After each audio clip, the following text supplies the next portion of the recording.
Good morning, everyone. Good morning. I just got back from the prayer breakfast, so let's all be very prayerful. As you know, this week we had the State of the Union as required by the Constitution of the United States. The President is to submit in writing or in person his statement of the State of the Union. What happened instead was the President using the Congress of the United States as a backdrop for a reality show, presenting a state of mind that had no contact with reality whatsoever. It was quite appalling to hear the President say the 150 at least million families in America that are faced with pre-existing medical conditions about a benefit that is afforded to them in the Affordable Care Act, that he was protecting that benefit, when in fact he has done everything to dismantle it. In fact, we are fighting him in the courts right now to preserve that benefit. That misrepresentation is appalling and so clearly untrue. And next he talked about another issue of concern to America's working families, the issue of the cost of prescription drugs. As I've said to you before, I've seen grown men cry across the country when it comes to the fact that they cannot afford the prescription drugs and meet their other obligations to their families. And we had talked about negotiating for lower prices. That's the only way you're going to get lower prices. During the campaign, the President said he was going to negotiate like crazy. I think like crazy means maybe not at all. I've said that to you before, because the President's statements have sent farmer stocks soaring.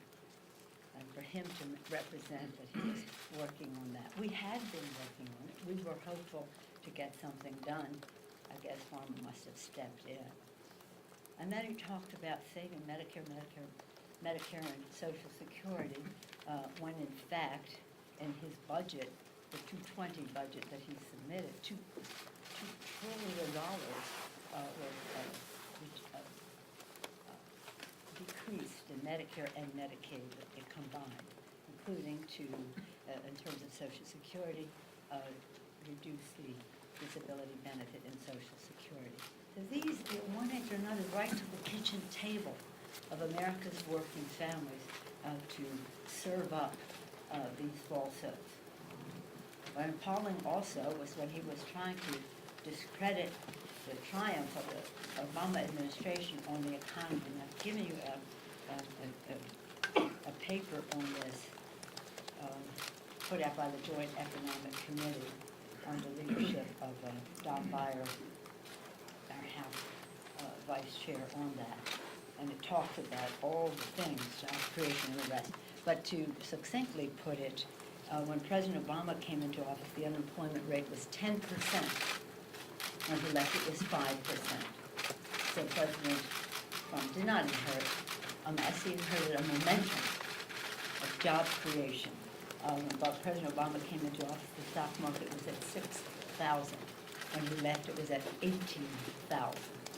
Again, momentum that the administration was able to build, not a mess. During the 8 years of President Obama's presidency, he reduced the deficit by $1 trillion.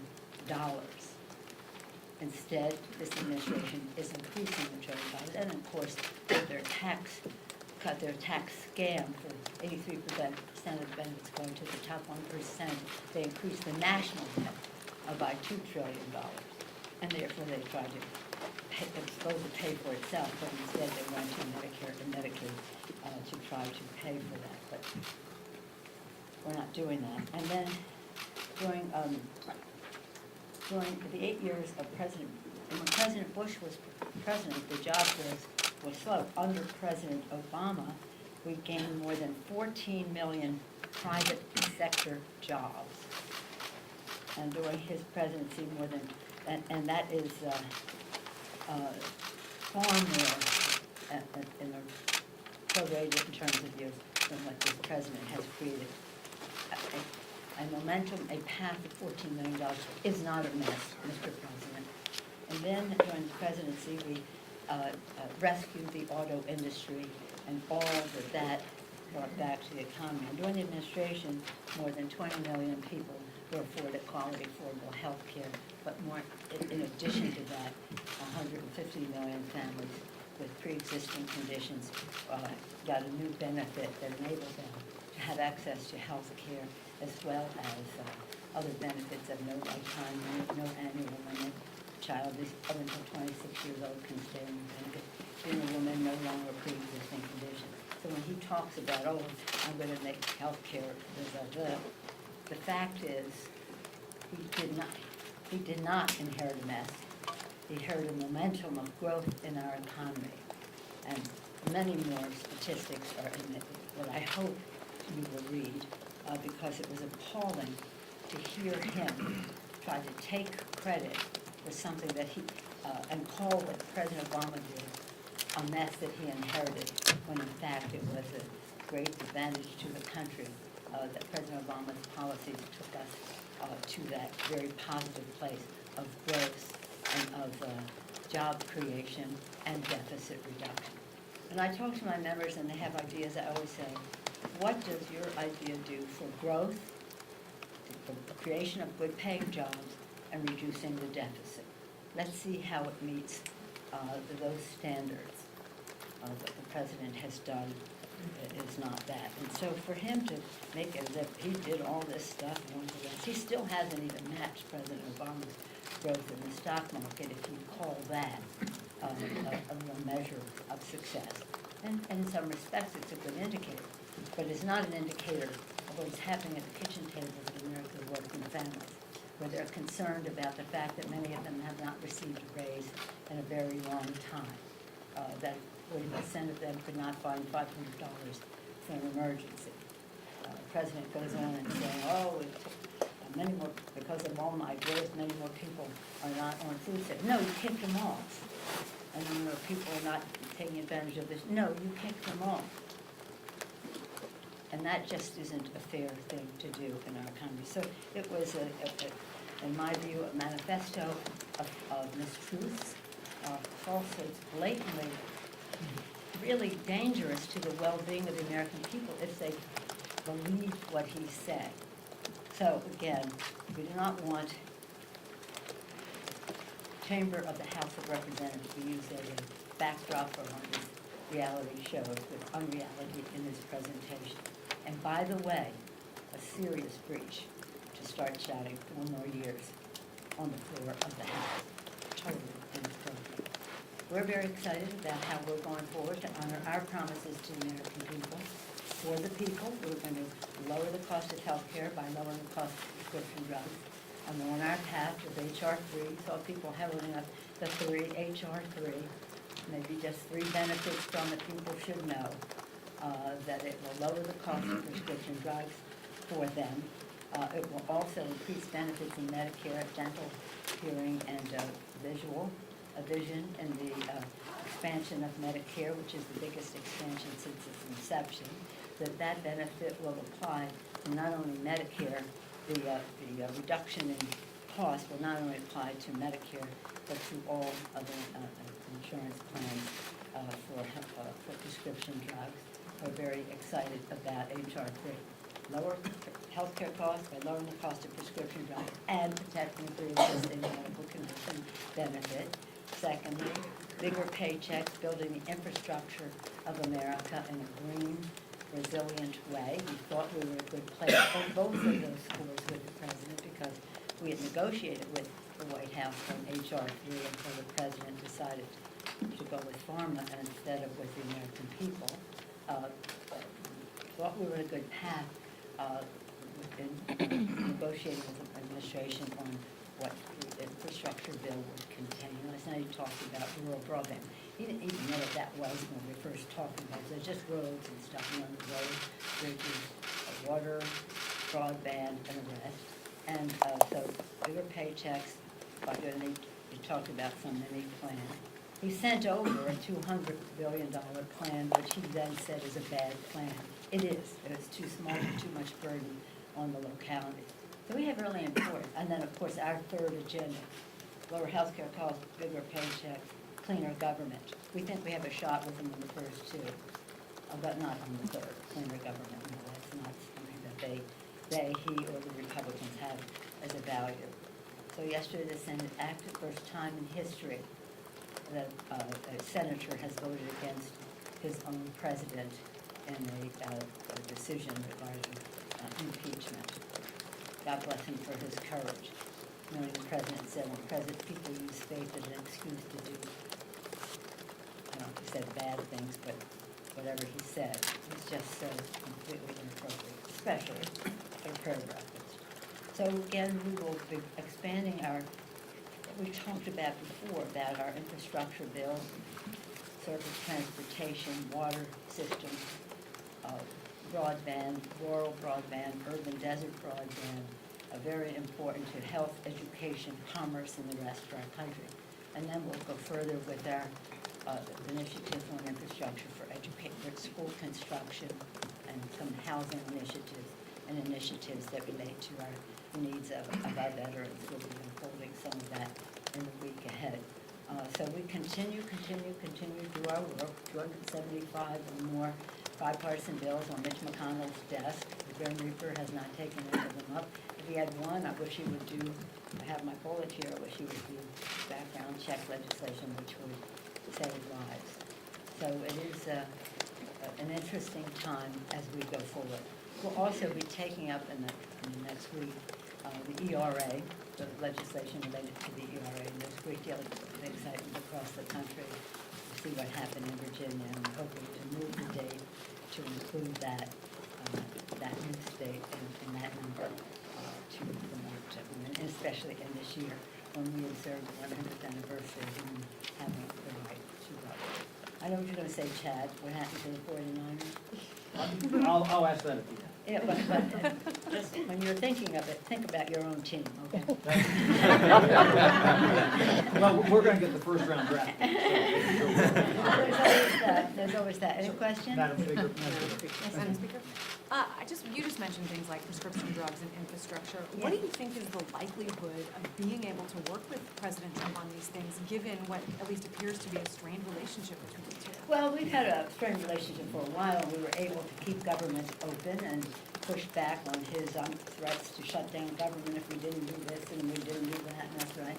And I'm very proud of the work in a bipartisan way of the appropriators, left to their own devices. You've heard me say they can really work things out, and we did, and we pushed back on any threats of shutdown. So we worked together on that. We worked together on the U.S.-Mexico-Canada agreement.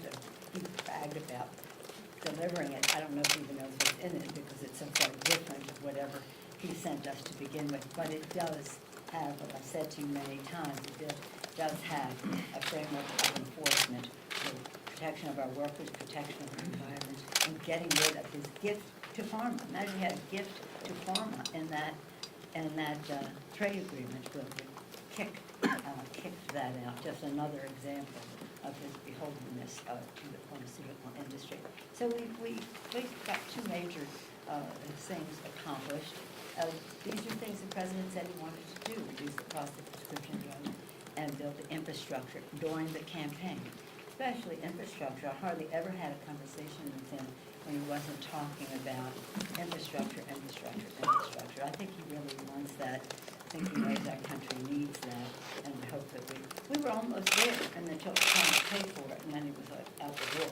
So you don't think anything's changed because of the impeachment? You think you'll still be able to? Well, that would be up to him. It certainly hasn't changed in terms of us. People said to me, why would you give him a victory on the trade agreement? I said, it's not a victory for him.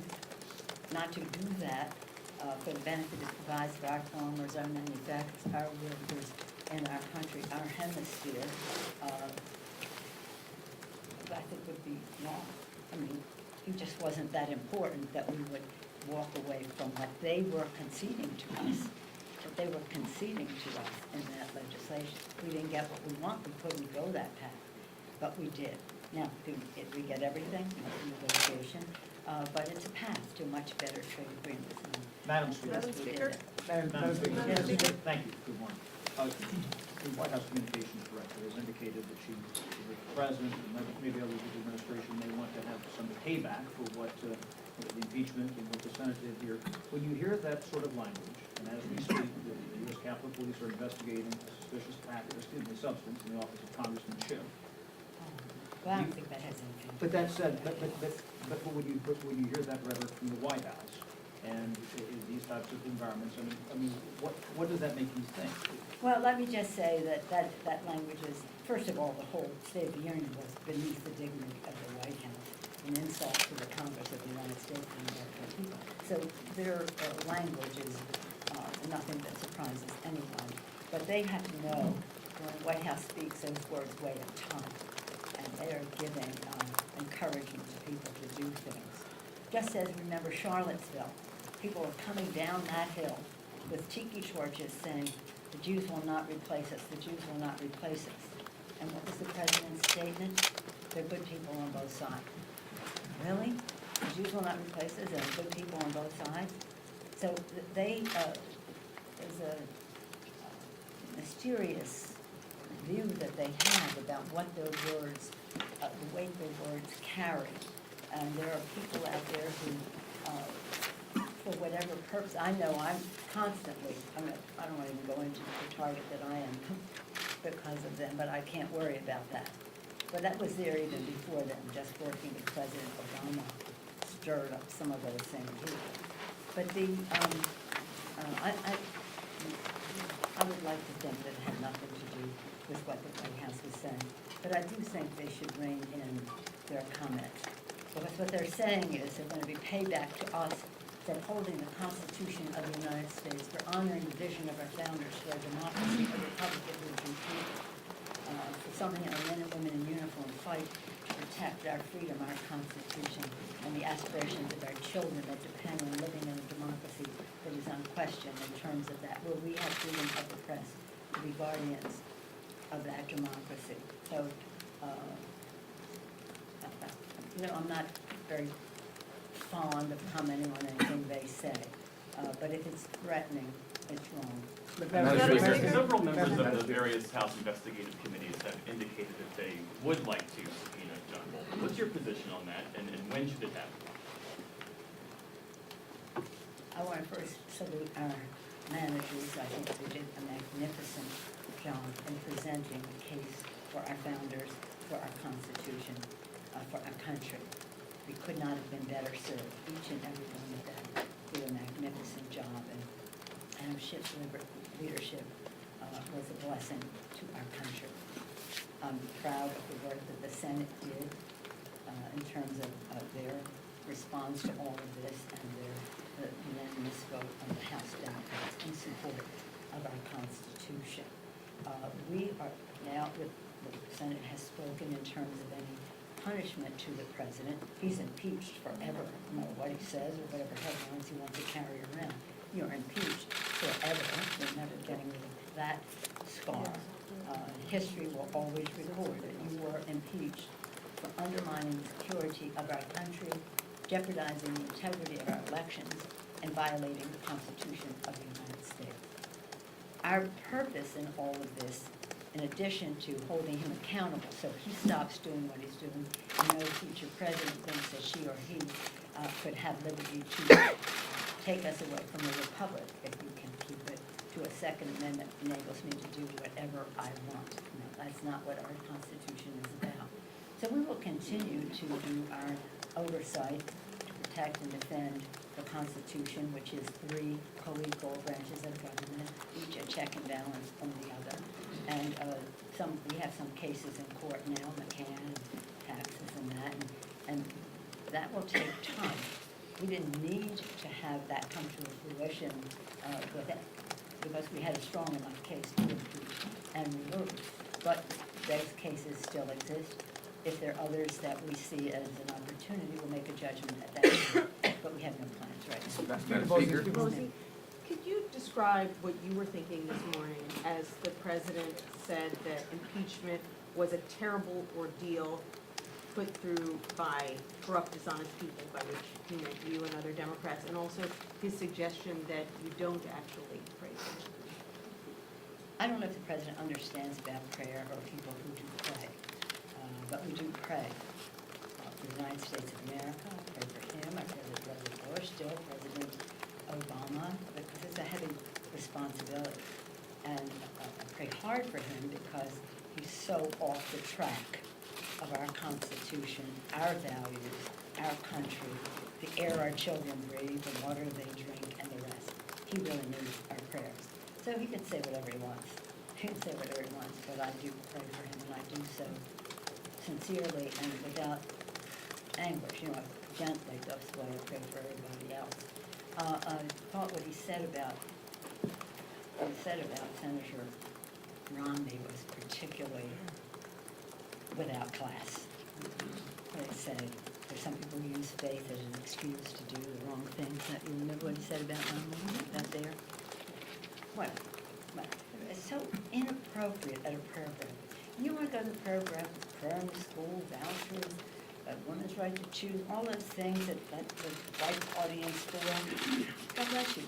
It's a prayer breakfast, and that's something about faith. It may not be something I agree with, but it's appropriate. But to go into the stock market and raising up his equipment thing and mischaracterizing other people's motivation, he's talking about things that he knows little about, faith and prayer.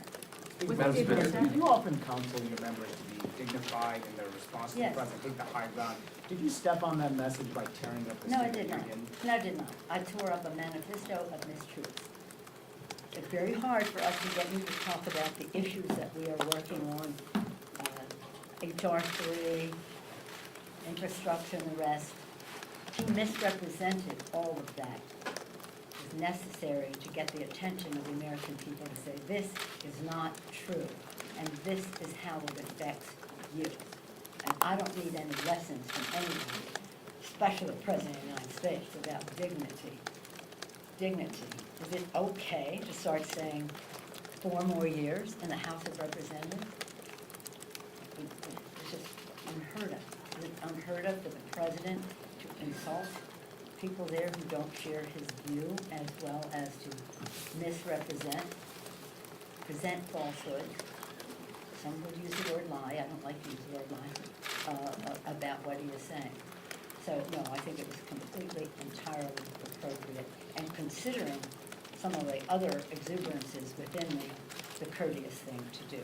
Madam Speaker, does it give you pause, I know you'd like another president, but to invite him back for a State of the Union, given what you're describing as... Well, next year, we will have a new president of the United States. That is an absolute imperative for our country, for our Constitution, for the land that we love from sea to shining sea, which he degrades almost every day, but several times a week, for who we are as a people, a nation of immigrants, a nation blessed to be born a Native American, a nation whom he denigrates, and for our values, which he just is disloyal to the Constitution, degrades the environment, denigrates who we are as a people, and undervalues who we are as a great country that is a good country where people care about each other, where there's a sense of community. It's appalling, the things that he says, and then you say to me, tearing up his falsehoods, isn't that the wrong message? No, it isn't. It's just, I have tried to be gracious with him. I'm always dignified. I thought that was a very dignified act compared to my sometimes is what I say. But we will not allow any president to use that Capitol, that chamber of the House of Representatives, of the People's House, as a backdrop for him. Now, all presidents have guests.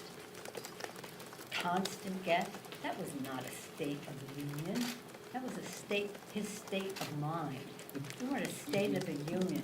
Where are we, where are we going, and the rest.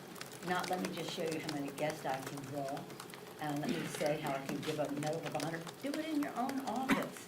We don't come in your office and do congressional business. Why are you doing that here? Quite frankly, when he started talking about someone with stage 4 cancer, all of that, I thought he was, I don't know which stage John Lewis's cancer is at, but when he started talking about someone with cancer, we thought he was going to talk about John Lewis, hero in our country. So in any event, I feel very liberated. I feel very liberated. I feel that I've extended every possible courtesy I've shown every level of respect. I say to my members all the time, there's no such thing as an eternal animosity. There are eternal friendships, but you never know on what cause you may come together with somebody you may perceive as your foe right now. Everybody is a possible ally in whatever comes next, including the sinner from anyone. They know how many we be or how different we be, but they want us always to remember that we were one. And they, our founders, had their differences, as do we. So again, I extend the hand of friendship to him, to welcome him as the President of the United States, to the people's house. It was also an act of kindness, because it looked to me like it was a little sedated. He looked that way last year too, but he didn't want to shake hands. That was that. That meant nothing to me. It had nothing to do with my tearing up. That came much later, and you know, a speed reader, I just went right through that thing. So I knew what was coming when I saw the compilation of falsehoods. But then when I heard like the first quarter or third, then I started to think there has to be something that clearly indicates to the American people that this is not the truth. And he has shredded the truth in his speech, is shredding the Constitution in his conduct. I shredded his State of Mind address. Thank you all very Just to be much. clear, you're offended by Rush Can you Limbaugh. talk about the investigations going Just to be forward? clear, you're offended by Rush Limbaugh being in the chamber?